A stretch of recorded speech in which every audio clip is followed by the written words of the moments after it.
மனித வாழ்க்கை என்பது செயற்கையானது தான். அது இயற்கையானது கிடையாது. நம்ம திருமணம், குடும்பம் அப்படின்லாம் சொல்கிறோம்ல, இதெல்லாம் செயற்கையானது தான். இயற்கையானதுங்கிறது என்னென்னாக்கா, அவெல்லாம் தனித்தனியாக வாழ்கிறது தான். பிற உயிரினங்கள் எப்படி வாழுது? ஆடு மாடெல்லாம் பார்த்திங்களா, அங்கே குடும்பம் குடும்பம் கணவன் மனைவி, கூட்டு குடும்பம், ஒரு மாமன் மச்சான்னா வாழ்ந்துட்டுருக்கு. மாமன் மச்சான் சித்தப்பா பெரியப்பா ஒன்று விட்ட தம்பி, இப்படியா வாழ்ந்துட்டுருக்காங்க? இல்லை தானே. ஆக அது பிற உயிரினங்களோட வாழ்க்கை தான் இயற்கையான வாழ்க்கை. மனித உயிர்களோட வாழ்க்கை செயற்கையானது தான்.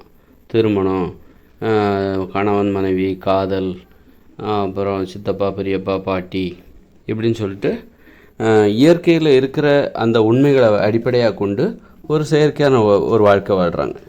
அதோடைய அடிப்படை என்பது அதில் ஒரு இயற்கையான ஒரு உண்மை இருக்குது. ஏன் அம்மான்னு சொல்கிறோம், ஏன் அப்பான்னு சொல்கிறோம், ஏன் தம்பின்னு சொல்கிறோம், இவங்க எல்லாரும் சேர்ந்த ஒரு குடும்பம், ஏன் இதை ஒரு குடும்பம்னு சொல்கிறோம், ஏன் இதை கூட்டு குடும்பம்னு சொல்கிறோம், இப்படியெல்லாம் சொல்வதற்கு அடிப்படையில் ஒரு இயற்கையான ஒரு உண்மை இருக்குது.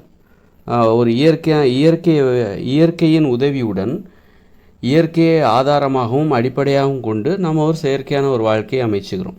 செயற்கையான ஒரு வாழ்க்கைங்கிறது ஒரு குடும்பமாக, கூட்டு குடும்பமாக, ஒரு திருமணமாக, ஒருவருக்கு மட்டுமே உண்மையாக, ஒரு கணவன் மனைவி இருவரும் ஒருவருக்கொருவர் உண்மையாக வாழ்வது, நம்ம தப்பு பண்ணக்கூடாது அப்படிங்கிறதெல்லாம் ஒரு செயற்கையான விஷயந்தான். இயற்கையான விஷயங்கிறது என்னென்னாக்கா, நீ உனக்கு எப்போ உடலுறவு வச்சுக்கின்னு தோணுதோ அப்போ நீ ஒருத்தரோட போகிறது, ஆணோ பெண்ணோ சரி. அது பிற உயிரினங்களில் அது நடக்குது. அங்கேயும் ஒரு உண்மையாக இருக்கிறது இருக்கும். குறிப்பிட்ட ஒரு ஜோடி அது எல்லா உயிரினங்கள்லேயும் இருக்காது, எங்கேயாவது இருக்கும்.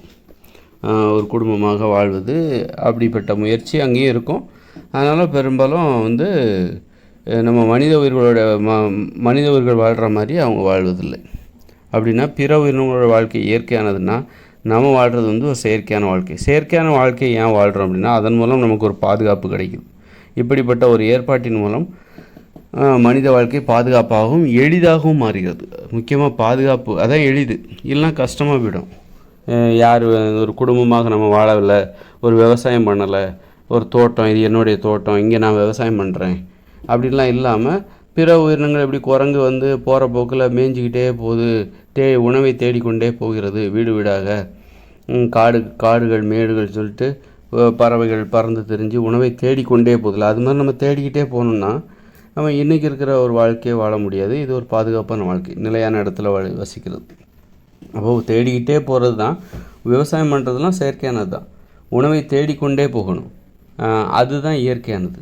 அப்போது இயற்கையாக நம்ம வாழ்ந்தால் நமக்கு நிறைய சிரமங்கள் இருக்குது. நிறைய சண்டைகள், சச்சரவுகள், ஒரு ஒற்றுமை இருக்காது. அந்த மாதிரி நிறைய பிரச்சனைகள் வரும். நம்ம இயற்கையாக ஒரு குடும்பமாக இல்லாமல், ஒரு கூட்டு குடும்பமாக இல்லாமல், உறவு முறையை கொண்டாடாமல், உரிமை கோராமல் நம்ம ஒரு வாழ்க்கை வாழ்கிறோம் அப்படின்னா, இவன் எனக்கு மனைவி கணவன் அப்படின்னு சொல்லாமல் நீ ஒரு வாழ்க்கை வாழ்கிற அப்படின்னா இங்கே நிறைய பிரச்சனைகள் வரும். இப்போ ஒருத்தர் மனைவி திருமண உறவே இங்கே நடக்கலை அப்படின்னா, உடல் உறவுக்காக இங்கே ஒரு பெண்ணை அடைவதில் நிறைய போட்டி ஏற்படும், சண்டைகள் ஏற்படும். இவளை நான் தான் முதல்ல பார்த்தேன், நான் தான் கூப்பிட்டேன், நான் தான் உடல் உறவு நான் தான் வச்சுப்பேன் இவ கூட, வேணால் அதுக்கப்புறம் முடிச்சுட்டு நீ வேணால் முடி, நான் ஃபஸ்ட்டு நான் தான், இந்த மாதிரியெல்லாம் ஆகிடும், கேவலமாகிடும். அந்த உறவு மனித வாழ்க்கையே கேவலமானதாகிவிடும். பெண்களுக்கு பாதுகாப்பு இருக்காது. அப்போ ஆண்கள் ஒரு தடவை உடல் உறவு வச்சுட்டு போயிடுவான். இயற்கையாக வாழ்ந்தால் திருமண உறவு இப்படி எதுவுமே இல்லை, சும்மா ஒரு அப்பா அந்த மாதிரி குடும்பம் அப்பா அதெல்லாம் ஆண்களுக்கு கிடையாது, அவங்கவுங்க குழந்தைகளை பெற்றுக்கிறாங்க, பிற உயிரினங்களை போல் வாழ்கிறாங்க அப்படின்னு வச்சுக்கோங்களேன். இங்கே பெண்களுக்கு தான் பாதுகாப்பு இல்லாமல் போயிடும். ஆண்கள் உடல் உறவு வச்சுட்டு போயிட்டே இருப்பான். ஆனால் பெண்கள், ஒரு பெண் கூட ஒரு 4-5 பேர், நான் அந்த ஒரு நாய்கள்லாம் எப்படி ஒரு நாய் பின்னாடி 4-5 நாய்கள் போதில்ல, அதில் ஒரு நாயை அந்த பெண் நாய் செலக்ட் பண்ணோம், மற்ற நாயெல்லாம் போயிடும். அதே மாதிரி இல்லாமல் சில டைமில் ஒரு நாய் பின்னாடி எல்லா நாயுமே போகும். அது மாதிரி நாம் ஒரு வாழ்க்கை வாழ்கிறோன்னு வச்சுக்கிங்க. ஒரு பெண்ணுடன் உடலுறவு கொள்வதற்காக ஒரு 4-5 ஆண்கள் பின்னாடியே போகிறாங்க. அப்போது ஒரு ஆண் உடலுறவு வச்சுக்கிறான், அவன் போனோடனே இன்னொருத்தர் வச்சுப்பாங்க. அப்போது ஒரு பெண் எந்த அளவுக்கு பாதிக்கப்படுவாங்க, அது ஒரு பலாத்கார முயற்சி மாதிரி, கற்பழிப்பு மாதிரி ஆகிடும். அப்போ பெண் எதுக்காக இந்த குடும்பம், திருமண உறவு இதெல்லாம் ஏற்படுத்தினாங்க அப்படின்னா, குடும்பமாக வாழ வேண்டும், அப்பா அம்மா, உறவு முறை, கணவன் மனைவி, இது போன்ற ஏற்பாடு, பிள்ளைகள், அப்படின்னு சொல்லிட்டு எதுக்காக இதெல்லாம் ஏற்படுது? இது வந்து பெண்களுக்கு பாதுகாப்பு. இல்லைன்னா பெண்களுடைய வாழ்க்கை திருமண உறவே இங்கே நடக்கலை அப்படின்னா பெண்களுடைய வாழ்க்கையை வந்து குடும்பமாக நாம் வாழவில்லை. ஒரு 5-6 வயசு வரைக்கும் குழந்தைகளை வளர்த்துட்டு கொஞ்சம் வளர்ந்துட்ட பிறகு பெற்றவங்க அந்த தாயை விட்டு அந்த குழந்தைங்க பிரிஞ்சு போயிடுது. இப்படிலாம் இருந்தாக்கா ஒரு பெண்களுக்கு பாதுகாப்பு இருக்காது, யாருக்குமே பாதுகாப்பு இருக்காது. ஒரு ஆண்களுக்கும் பாதுகாப்பு இருக்காது, பெண்களுக்கும் பாதுகாப்பாக இருக்குது. குறிப்பாக பெண்களுக்கு பாதுகாப்பு முதலில் பாதிக்கப்படுகிறவர்கள் பெண்களாகத்தான் இருப்பார்கள். ஆண்களிடமிருந்து பாதிக்கப்படுவார்கள் பெண்களுக்கு யார் எதிரியாக மாறுவாங்கன்னா ஆண்கள் தான். அந்த மாதிரி அப்போது இந்த திருமண உறவு, குடும்ப உறவு, இது போன்ற அமைப்புகள், குடும்ப அமைப்பு, கூட்டு குடும்ப அமைப்பு, திருமணம் என்கிற ஏற்பாடு, இதெல்லாம் வந்து பெண்களுக்குத்தான் முதலில் அதிக பாதுகாப்பையும் அவருடைய வாழ்க்கை எளிதாக மாறுவதற்கு, நல்லபடியாக வர்றதுக்கு, மகிழ்ச்சியாக மாறுவதற்கு இந்த குடும்பம் இது போன்ற ஏற்பாடு தேவைப்படும். ஆனால் இந்த குடும்பமாக வாழ்வது எல்லாமே செயற்கையானது தான். ஆனால் அந்த செயற்கையான அமைப்பு தான் பெண்களுக்கு பாதுகாப்பாக இருக்கிறது.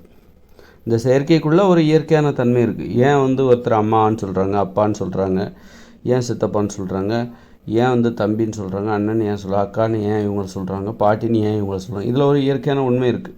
இந்த இயற்கையான உண்மையை அடிப்படையாக கொண்டு ஒரு செயற்கையான ஒரு வாழ்க்கையை வாழ்கிறாங்க மனித உயிர்கள். அதனால் வந்து இது செயற்கையானது அப்படின்னு சொல்லிட்டு நீங்கள் அதை அலட்சியப்படுத்த முடியும். ஒரு மனித உறுதி என்கிறது, மன உறுதி என்பது என்னன்னாக்கா, செயற்கையான இந்த விஷயம் இருக்குல்ல, திருமண உறவு, ஒருவருக்கு ஒருவர் உண்மையாக இருப்பது, இதில் வந்து உறுதியாக இருக்கணும். அது செயற்கையானது தான். ஆனால் அதில் வந்து ஒரு இயற்கையை அடிப்படையாக கொண்ட ஒரு செயற்கையானது தான். அதில் நீங்கள் உறுதியாக இருக்கணும், உண்மையாக இருக்கணும். அப்போ தான் உங்களுக்கு மன உறுதி அதிகரிக்கும். மன உறுதிங்கிறது என்னென்னா அது ஒரு செயற்கையானது தான். மனித உயிர்களின் அந்த மன உறுதின்னு சொல்கிறோம்ல, அது செயற்கையானதான். செயற்கையான விஷயத்தில் நீங்கள் எந்த அளவுக்கு உறுதியாக இருக்கீங்க. பிற உயிரினங்கள் வந்து இயற்கையான விஷயங்களில் உறுதியாக இருக்குது. அது வந்து கல்யாணம்லாம் பண்ணிக்கிறது கிடையாது. குடும்பம், அப்பா அம்மா, நான் சித்தப்பா அப்படின்னு யாரும் சொல்கிறது இல்லை. அது வந்து இயற்கையான நடைமுறை, அவற்றில் அது உறுதியாக இருக்கிறது. பிற உயிரினங்கள் எல்லாம் இயற்கையான ஒரு நடைமுறையில், இயற்கையான ஒரு வாழ்க்கை முறையில் அவைகள் உறுதியாக இருக்கிறது. நாம் வந்து ஒரு செயற்கையான ஒரு வாழ்க்கை முறை, நம்முடைய வாழ்க்கை, மனித வாழ்க்கை என்பது செயற்கையானது. அதில் நம்ம உறுதியாக இருக்கணும்.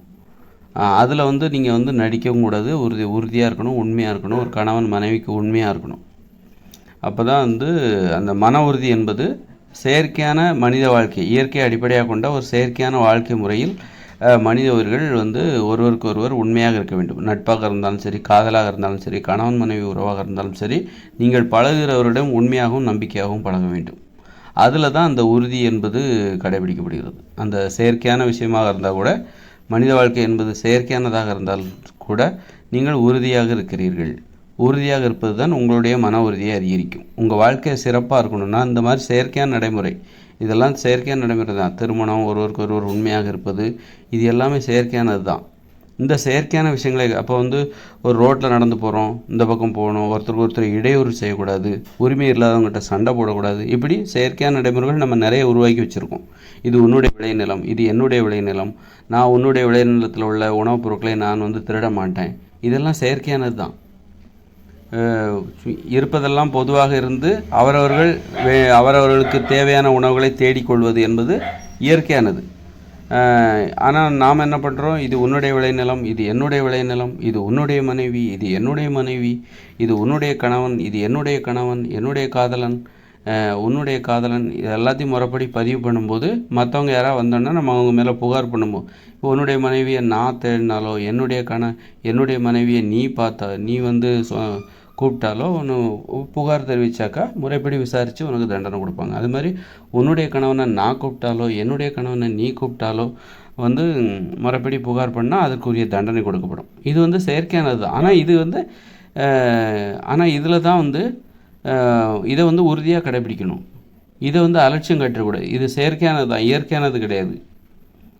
ஆனால் இதில் ஒரு இயற்கையின் உணர்வுகளை அடிப்படையாக கொண்டு, ஆதாரமாக கொண்டு தான் இந்த செயற்கையான விதிமுறை உருவாக்கப்பட்டிருக்கு. செயற்கையான ஒரு வாழ்க்கை முறை, மனித வாழ்க்கை முறை என்பது செயற்கையானது தான். ஆனால் அந்த செயற்கையானதில் ஒரு அடிப்படையாக ஒரு இயற்கை என்பது இயற்கையின் விதிமுறைகளை ஆதாரமாக கொண்டு உருவாக்கப்பட்டிருக்கிறது.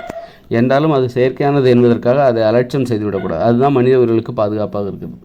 செயற்கையான விதிமுறைகளை இது செயற்கையானது என்று கூறி நீங்கள் அலட்சியம் செய்து விடக்கூடாது. இயற்கையாக நாம் வாழ்ந்தால் அது நமக்கு அழிவைத்தான் தரும்.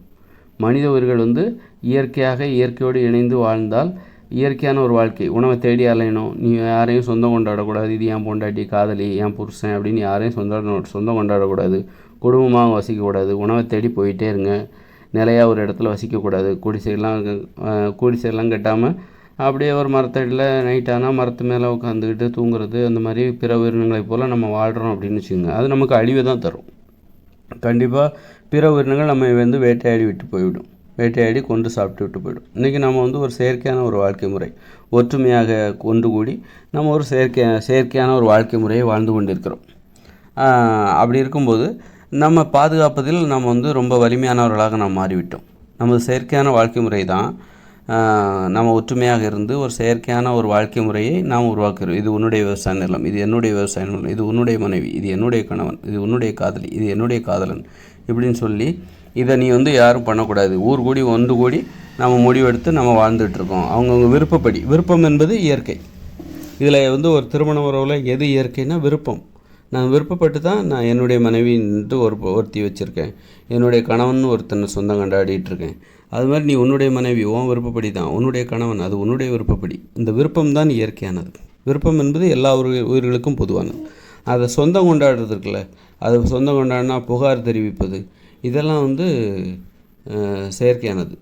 அந்த புகார் தெரிவிப்பது கூட வந்து ஒரு எதிர்ப்பு தெரிவிப்பது. எனக்கு உரிமையான ஒன்றை நீ சொந்தம் கொண்டாடுகிறாய் வந்து அதை எதிர்ப்பு தெரிவிப்பது. இதில் கூட ஒரு இயற்கையான தன்மை இருந்தால் கூட அதை நம்ம முறைப்படி அதெல்லாம் செய்கிறோம்.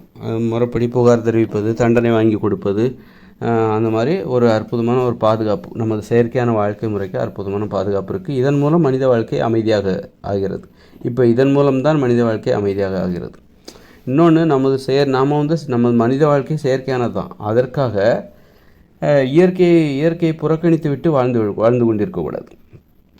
இயற்கையை அழித்து கொண்டு நாம் வாழ்கிற அந்த செயற்கையான வாழ்க்கையை இயற்கையோடு இணைந்து வாழ வேண்டும், இயற்கையோடு கலந்து வாழ வேண்டும். மனித வாழ்க்கை என்பது செயற்கையானது தான். செயற்கையான இந்த மனித வாழ்க்கையை இயற்கையோடு இணைந்து, இயற்கையோடு கலந்து, இயற்கையின் உதவியோடு, இயற்கையை அழிக்காமல், இயற்கையை பாதுகாத்து கொண்டு நாம் வாழ வேண்டும். அந்த இயற்கைக்குள்ளே நமக்கு இடையூறாக இருக்கிற மிருகங்கள், உயிரினங்கள் எதையும் விட்டு வைக்கக்கூடாது, எல்லாத்தையும் போட்டு தள்ளிடணும். நாம் வந்து ஒரு திட்டமிட்ட ஒரு உலகத்தை நாமளே உருவாக்கணும். அந்த உலகத்தில் வந்து நமக்கு தீங்கு விளைவிக்கிற எந்த உயிரினத்தையும் அங்கே வாழ அனுமதிக்கக்கூடாது. அது நமக்கு பயனில்லாத தாவரங்களை கூட வளர அனுமதிக்கக்கூடாது. நமக்கு பயன் தருகிற மரங்கள், நமக்கு இடையூறாக இல்லாத பிற உயிரினங்கள், அதனை மட்டும்தான் நாம் வாழ அனுமதிக்க வேண்டும். இப்படி இது ஒரு செயற்கையானது தான். ஆனால் இதுதான் நமக்கு பாதுகாப்பு. நமக்கு எது பாதுகாப்போ அதைத்தான் நாம் கொண்டாடுகிறோம், அதைத்தான் நாம் தூக்கி காட்டுகிறோம். எல்லோருக்கும் இது ஏற்றுக்கொள்ளுங்கள் என்று எல்லோரிடமும் நாம் முன்வைக்கிறோம். அதனால் வந்து நமது வாழ்க்கை செயற்கையானது. அந்த செயற்கையான வாழ்க்கையை நம்ம உறுதியாக கடைபிடிக்க வேண்டும். அதுதான் நமக்கு பாதுகாப்பு. அதனை வந்து அதுதான் மன உறுதிங்கிறது. என்னென்னாக்கா பிற உயிரினங்களின் உறுதி என்பது இயற்கையான உறுதி. நமது மனித உயிர்களின் உறுதி என்பது மன உறுதி. அது வந்து செயற்கையானது. அதில் நாம் வந்து நம்ம செயற்கையான நமது வாழ்க்கையில் உள்ள ஒவ்வொரு நடைமுறைகளிலும் நாம் உறுதியாக இருக்க வேண்டும். ஒருவருக்கொருவர் உண்மையாக இருப்பது. இப்போ பிற உயிரினங்களில் உண்மையாக இருக்கிறது அதெல்லாம் கிடையாது. கணவன் மனைவி இந்த மாதிரி உண்மையாக இருப்பதெல்லாம் கிடையாது. ஆனால் அது வந்து அதன்படி அதுபோன்று நாம் வாழ ஆரம்பித்தால், எனக்கு திருமண உறவில் நம்பிக்கை இல்லை, கணவன் மனைவி உறவில் நம்பிக்கை இல்லை அப்படின்னு சொல்லிட்டு அது போன்ற ஒரு வாழ்க்கையை நாம் வாழ ஆரம்பித்தால் நமக்கு பாதுகாப்பு இருக்காது. நாம் வந்து நமது மனித இனம் கண்டிப்பாக அழிந்து போய்விடும். அப்படி இருக்கும்போது ஒருவருக்கொருவர் உண்மையாக இருப்பது, கணவன் மனைவியாக, காதலியாக முறைப்படி ஊர் நிர்வாகத்தில் பதிவு செய்து அந்த உறவு முறையை கடைபிடித்து இருக்கும்போது அவற்றில் உறுதியாக இருப்பது, உண்மையாக இருப்பதில் உறுதியாக இருப்பது. அப்படி இருக்கும்போது மனித வாழ்க்கை அதுதான் மன உறுதியாகிறது. உண்மையாக இருப்பதில் நீங்கள் உறுதியாக இருக்க வேண்டும், அதுதான் மன உறுதி. அப்போ தான் உங்களுடைய திறமைகள் அதிகரிக்கும். மனித திறமை என்பது செயற்கையானது தான். அந்த செயற்கையான திறமை அதிகரிக்கணும்னா உங்கள்கிட்ட மன உறுதி இருக்கணும். நீங்கள் யாருக்கிட்ட உண்மையாக இருக்கீங்களோ அதில் நீங்கள் உறுதியாக இருக்கணும். உண்மையாக இருப்பதில் உறுதியாக இருக்க வேண்டும். யாருமே உங்களை வந்து நம்ப முடியலை, நீங்கள் ஒரு நம்பிக்கைக்குரியவரே கிடையாது, உங்களை நம்பவே கூடாதுன்னு முடிவெடுத்துட்டாங்கன்னா அப்புறம் உங்களுக்கு வந்து பாதுகாப்பே இருக்காது. உங்கள்கிட்ட மன உறுதியே இல்லை அப்படின்னு தான் வரும். மற்றவங்க உங்களை நம்புகிறாங்க, நிறைய பேர் உங்களை நம்புகிறாங்க, நீங்கள் ஒரு நம்பிக்கைக்குரியவர் அப்படின்னு மற்றவங்க உங்களுக்கு ஒரு சான்றிதழ் தருகிறார்கள் என்றால் நீங்கள் மன உறுதி மிக்கவர் என்று அதன் பொருள். உங்களை நம்பலாம், உங்களை நம்பி உங்கள் மேலே நம்பிக்கை வைக்கலாம் எந்த வகையிலையும். அப்போ நீங்கள் மன உறுதி மிக்கவராக இருப்பீர்.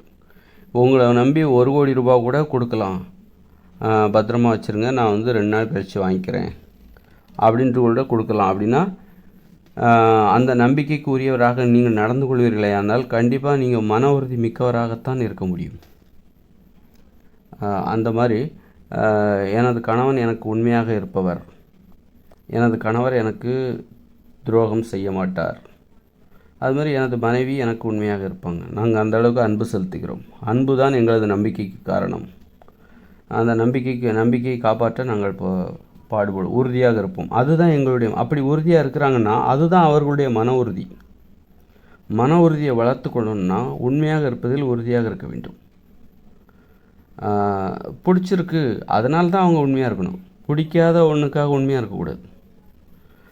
அவங்க உறுதியாக இருக்கிறாங்க, உண்மையாக இருக்கிறதில் உறுதியாக ஏன் இருக்கிறாங்கன்னா அவங்களுக்கு பிடிச்சிருக்கு, அது அதனால் உண்மையாக இருப்பது அவர்களுக்கு எளிதாக இருக்கிறது.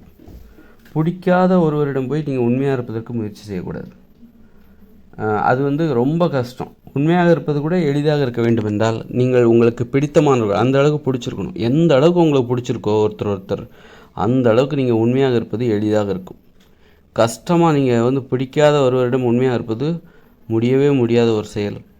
கஷ்டப்பட்டு நடிக்கத்தான் முடியுமே தவிர அது உண்மையாக இருக்க முடியாது. அதனால் நீங்கள் உண்மையாக இருப்பதே நீங்கள் உறுதியாக இருப்பதே எளிதாக இருக்க வேண்டும். நீங்கள் உங்களுடைய மன உறுதி இருக்குல்ல, அதுக்காக நீங்கள் போராடாதீங்க, அது எளிதாக இருக்க வேண்டும். உங்களுக்கு ஒரு மன உறுதி இருக்கிறது, அபாரமான மன உறுதி. உங்களிடம் பழகுறவரிடம் நீங்கள் உண்மையாக இருக்கிறீர்கள், நம்பிக்கைக்குரியவராக இருக்கிறீர்கள் அப்படின்னா, உங்கள்கிட்ட அபாரமான மன உறுதி இருக்குது அப்படின்னா, அந்த மன உறுதிங்கிறது அதுக்காக நீங்கள் கஷ்டப்பட்டு வரவழைக்க வேண்டிய அவசியம் இல்லை, ரொம்ப எளிது. உங்களுக்கு பிடித்தவர்களிடம் நீங்கள் பழகுங்கள். ரொம்ப பிடிச்சிருக்கு அப்படின்னா நீங்கள் அவங்ககிட்ட ரொம்பவும் உண்மையாக இருப்பீங்க. அப்படி உண்மையாக இருப்பது அப்படி உண்மையாக இருப்பதில் நீங்கள் உறுதியாக இருப்பது என்பது உங்களுக்கு எளிது. அதனால் உங்கள் மன உறுதி என்பது எளிதாக இருக்க வேண்டுமென்றால் உங்களுக்கு பிடித்தமானவர்களிடம் நீங்கள் உண்மையாக இருங்கள், பிடித்தமானவர்களிடம் பழகுங்கள், பிடித்தமானவர்களை வாழ்க்கை துணையாக ஏற்றுக்கொள்ளுங்கள். அப்போ தான் அவர்களுக்கு உண்மையாக இருப்பது என்பது கைவந்த கலையாக போகும், கஷ்டப்படவே மாட்டீங்க. உங்களுக்கு பிடிக்கல அப்படின்னா உங்களால் உண்மையாகவே இருக்க கஷ்டம், சந்தேகப்பட்டுகிட்டே இருப்பாங்க. உங்களுக்கு வந்து உங்கள் துணையை பிடிக்கலை அப்படின்னா நீங்களே உங்களுக்கு சந்தேகத்துக்குரியவர் தான். உங்களால் மற்றவங்களுக்கு நம்பிக்கைக்குரியவர்களாகவே இருக்க முடியாது, உங்களுடைய துணைக்கு நீங்கள் நம்பிக்கைக்குரியவர்களாக இருக்க முடியாது. அதனால் சந்தேகத்துக்கு இங்கே இடமே இல்லை. அந்த அளவுக்கு நம்பிக்கை இருக்கணும்னா பிடித்தவர்களை வாழ்க்கை துணையாக ஏற்றுக்கொள்ளுங்கள். நண்பர்களோட வாழ்க்கை துணை தான், உங்கள் வாழ்க்கைக்கு துணை தானே உங்கள் நண்பர்கள். வாழ்க்கை துணைனா அது கணவன் மனைவி மட்டும்தான் அப்படின்னு கிடையாது. நண்பர்களும் உங்கள் பிள்ளைகள் எல்லாருமே உங்களுடைய வாழ்க்கை துணை தான். உங்களுடைய நண்பர்கள், பெரியவர்கள், அப்பா அம்மா, இவங்க எல்லாருமே உங்களுடைய வாழ்க்கை துணைகள், உங்களது வாழ்க்கைக்கு துணையாக இருப்பவர்கள். அவர்களது வாழ்க்கைக்கு நீங்களும் துணையாக இருப்பீங்க. அதனால் வாழ்க்கை துணைங்கிறத அதை கணவன் மனைவி உறவோடு சுருக்கி கொள்ளாதீர்கள். காதலன் காதலி, அதாவது கணவன் மனைவி உறவோடு, திருமண உறவோடு வாழ்க்கை துணை என்கிற அந்த வார்த்தையை சுருக்கி கொள்ளாதீர்கள். அது வந்து உங்களுடைய வாழ்க்கை துணையாக ஒரு ஆடு மாடு கூட இருக்கலாம். உங்களது வாழ்க்கைக்கு அது துணையாக இருக்கிறது. உங்களுக்கு தேவையான உங்கள் விளைநிலத்துக்கு தேவையான உரங்களை அது கொடுக்கிறது, உங்கள் உணவுக்கு தேவையான பாலை அதற்கு கொடுக்கிறது, தயிர் மோர் இதெல்லாம் சாப்பிடுவீங்க. ஆக உங்கள் வாழ்க்கைக்கு துணையாக, வாழ்க்கை துணை என்றால் உங்களது வாழ்க்கைக்கு துணையாக இருக்கின்ற அனைத்துமே உங்களது வாழ்க்கைக்கு வாழ்க்கை துணை தான். அதனால் வந்து உங்கள் மனைவி உங்களுக்கு வாழ்க்கை துணைனா மனைவின்னு சொல்லுங்கள், வாழ்க்கை துணைன்னு சொல்கிறத விட மனைவின்னு சொல்லுங்கள், அல்லது கணவன் சொல்லுங்கள், பாட்டின்னு சொல்லுங்கள். பொதுவாக என்னோடய வாழ்க்கை துணைனா நீ எனது மனைவி தான், அப்படி தான் நீங்கள் புரிஞ்சுக்கணும்னு சொல்லிட்டு நீங்கள் சொல்லாதீங்க. ஏன்னா நம்ம பயன்படுத்துகிற வார்த்தை எந்த அளவுக்கு உண்மையானது, அது பொருள் நிறைந்தது அப்படின்னு சொல்லிட்டு அது ஒரு கவனம் இருந்துக்கிட்டே இருக்கணும். அந்த வார்த்தைகளை ஆராயணும். நாம் பயன்படுத்துகிற வார்த்தைகள் வந்து உண்மையானதா, அது நாம் சரியாக தான் அந்த வார்த்தையை பயன்படுத்துகிறோமா. ஒரு மொழி அப்போ தான் வளர்ச்சி அடையும். சும்மா வந்து ஒரு மொழியை வந்து அலட்சியமாக கையாளக்கூடாது. நான் இதைத்தான் சொல்லுவேன், வாழ்க்கை துணைனா அது என்னுடைய மனைவின்னு தான் நீ புரிஞ்சுக்கணும், என்னுடைய கணவன் தான் நீ புரிஞ்சுக்கணும், வேறு எதையும் நீ புரிஞ்சுக்கூடாது, என்னுடைய தாத்தாவையோ அதெல்லாம் என்னுடைய வாழ்க்கை துணை, அந்த அர்த்தத்தில் நான் சொல்லவில்லை அப்படின்னு நீங்கள் புது விளக்கம்லாம் கொடுக்கக்கூடாது. ஒரு மொழியை பயன்படுத்துவதில் பொறுப்புணர்வோடு பயன்படுத்த வேண்டும், பொருள் உணர்ந்து பயன்படுத்த வேண்டும். அப்போ தான் அந்த மொழி அடுத்த கட்டத்துக்கு முன்னேறும். அதனால் ஆராய்ந்து பேசணும், அர்த்தம் இல்லாமல் பேசக்கூடாது, அர்த்தம் இல்லாமல் வார்த்தைகளை பயன்படுத்தக்கூடாது, அலட்சியமாக பயன்படுத்தக்கூடாது. அப்படித்தான் மொழி ஏன் அழிவை நோக்கி போகுது அப்படின்னா, நம்ம மொழியில் ஒரு கவனம் செலுத்துறதே கிடையாது. அப்போ தான் அந்நிய மொழியெல்லாம் சேர்த்து ஆங்கிலம், அப்படியே ஆங்கில ஆதிக்கம் மொழி அப்படியே நம்ம மொழியை விட்டுறது, இந்த மாதிரி ஆயிடுச்சு.